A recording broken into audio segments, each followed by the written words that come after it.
Guys, welcome back. We had a wonderful night last night. Papa Fox, being Loki, has to keep pushing me over to work with Dionysus, and we spent maybe like an hour. And what I do in my worship is really casual. I light incense and a candle, and I put music on that he requested, and I made the faux wine, and it's just crush grape juice in a squeeze bottle. Um, and we made coffee and we just chilled to music, and I lit some candles on this altar, and we had a great time communicating. And then I took a bath in his honor, and later on we're supposed to do VR together because I'm getting like almost a torrent download of like he's my god of the theater, which he is, the god with the connection to music. He has a connection to flowers, which unfortunately I don't know why. Exactly. You guys know I like to have like a specific citation, and I don't have a citation for that. I don't have a citation for the fox connection for him either, other than they were fox robes. And this means that foxes were connected to his cult somehow and connected to Dionysus, but I didn't know how. And I kind of balked at having another god have a fox connection because I thought, well, I don't want to get cutesy. You know what I mean. I don't want to get all cutesy. Oh, we're the fox family. Yeah, look at us. We're all cute. I didn't want to do that. I was like, I want to have respect and see which of his many animals he picks. Does he pick, like, tigers? Does he pick panthers? And he likes tigers and panthers. But this fox energy kept coming through. I'm like, you sure you don't want a bull instead? And it was this fox, and it was this indignant fox, because why was I not respecting him as a Lord of Foxes when Loki is the ultimate fox god for me? And even Inori was like coming in, poking their little head in, and like, mm-hmm. And remember, Hermes had claimed foxes too, and I'm like, they're all foxes. All I need is Apollo to show up in fox fur, and I'm done. And and I was just losing it in a good way. It was just like, why do I get all the fox gods? What is it about me? And I'd even done something that would generally go against my principles, since in their cult they wore fox fur, and this was a known thing. I did see a pair of fox fur slippers in purple, and I'm like, I pinned them to his board. And I immediately felt like, oh my god. But the funny thing was, too, conversely, I felt like, for Dionysus, I'll hunt the foxes. And I'm like, oh my god, what's happening to me? So we had to kind of deal with that, and it was an ethics question because I always thought to show my love for foxy foxes. No harm, because I am Wiccan, but at the same time, I understood that if it's for God's comfort in a religious thing, then yeah, have all the fox fur you want. I really don't care. But it was good, and he has been pushing me to accept that the gods will use what they can get. So even if there are people I really don't like, he doesn't want me starting anything. And we all don't like people because sometimes we see in them what maybe we fear is in ourselves. Like maybe we fear that the only reason we get into these relationships is so, especially if you have a YouTube channel, so you can look better, or whatever. And of course, I came across a blog, a very beautiful blog for Lord Dionysus.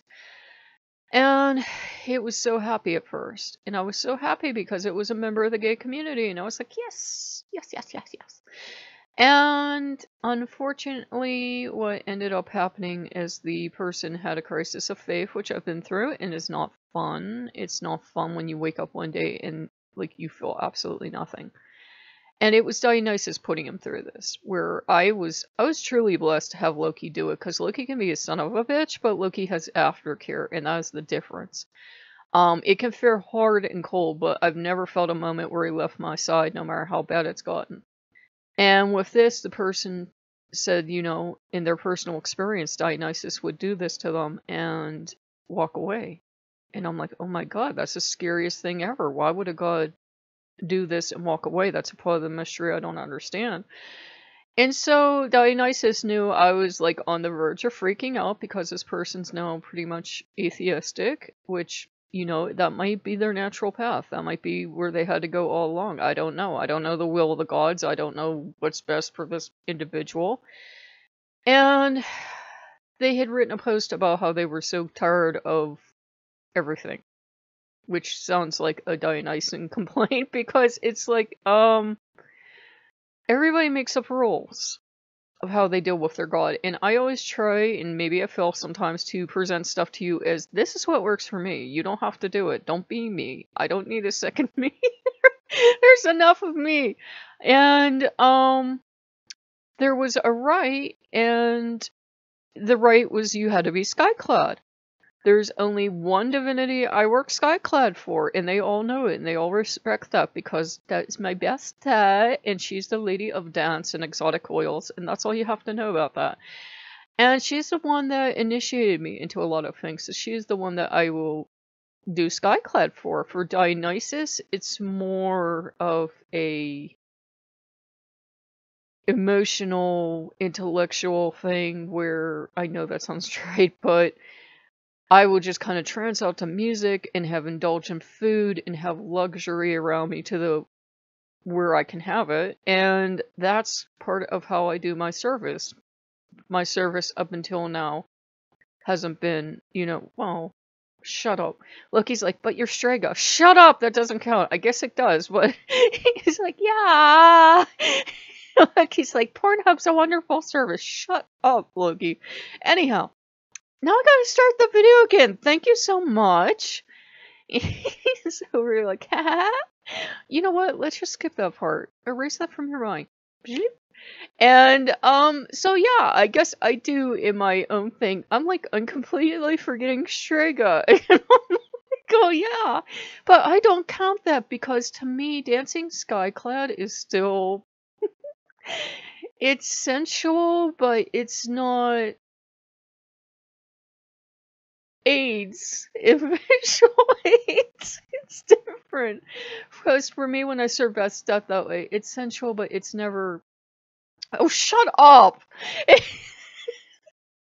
So I got him like confused, but yeah, I thought, you know, who was terrible enough to tell this person they couldn't serve that way? If you want to serve with all your clothes on, and you want to serve in a very reserved way, the gods have a place for you. I don't care what god it is.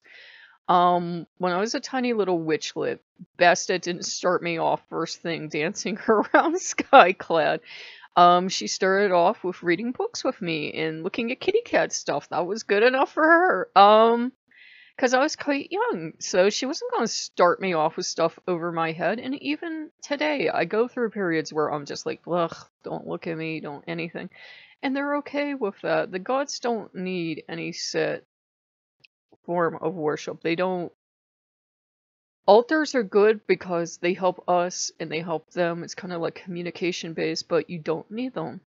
And I know it sounds like hubris for someone that has altars to say that, but it's a thing where I've gone through times where an altar is really useful, and then you get to the period where it's no longer serving you, but you don't want to take it down because it's for that god. The gods themselves have had to really push me into, look, it's a collection of things. It only means something if you're invested in it. If I would disappear tomorrow, completely be wiped off the face of the earth, have never existed, but somehow this house still existed, people coming in would not look at all this stuff and say this is witchcraft. They would just look it around and say, wow, this is weird. But, you know, unless they were a witch themselves, they probably wouldn't know. And they probably wouldn't know what it meant to me specifically, because I've had people, you know, back decades ago, like, walk up to me when there wasn't, like, too much YouTube in that, show me a picture of an altar and go, what does it mean? And I'm like, you'd have to ask that witch. I don't know what that means. That's part of their personal experience with their god. And it's been quite a journey. And I thought, well, if Dionysus would ever push me to do dark work, that would be, you know, his choice. But thankfully, it's usually only been other gods. Hades was kind of miffed, I think, last night. It's Hades and I have a strange relationship. We love each other very deeply, but we don't at the same time always seem to be able to communicate well. And so I wasn't sure if he wanted left alone or did he want included. I don't know the rules, and I do the best that I can accordingly. And he wasn't so miffed as me, as it's weird. I was like, Dionysus is my patron, right? This is what's happening, and I don't know what happened. I asked Hades, I'm like, was I supposed to have you? Is this terribly wrong? Have I named the wrong god? And Hades is just, I don't know. I think that Dionysus is for certain, going to be a big part of my life, but at the same time, I think right now with working with him so closely, the rest of the Pantheon's coming in, and, it's strange, because I don't know what part of my life they want right now, and, like, what's too much attention, what's please go away. So, we have to work on that. But it's been interesting, because Dionysus seems to be like a lot of other gods, that they'll push you to face the stuff you're not comfortable with, the stuff you don't like, and they'll ask you why you don't like it, and then they'll go, oh, so you get to judge, do you? And I don't really like that. I'm far from perfect. I know that. I don't need to grow. And they're like, oh, yeah, you do. So I hope you guys like that. It's been weird because, we all go through that period where it seems like we're getting a lot of communication, and then, like, I can see why that guy quit, because then you have other people calling you a Mary Sue, and it's nothing you're doing. It's like you're getting a lot of communication from a lot of gods at once, and you're trying to piece it all out. With the Greek gods, it's like I'm getting more and more of, you're going to have as many of the Greek gods that feel like coming in, and you're going to serve them, and you don't get a choice about this. I'm like, whoa, okay. Where with the Norse gods, it's more, if you want to work with us, we love you and we'll work with you. If you don't, it's not that much an issue. But maybe, they're working with my preconceived notions, or like, well, this is what she expects us to act like, so whatever. I don't know at this point, but yeah, it's just a mystery. So if you guys like what you see, like, comment, and subscribe, and I will see you guys later. Bye-bye.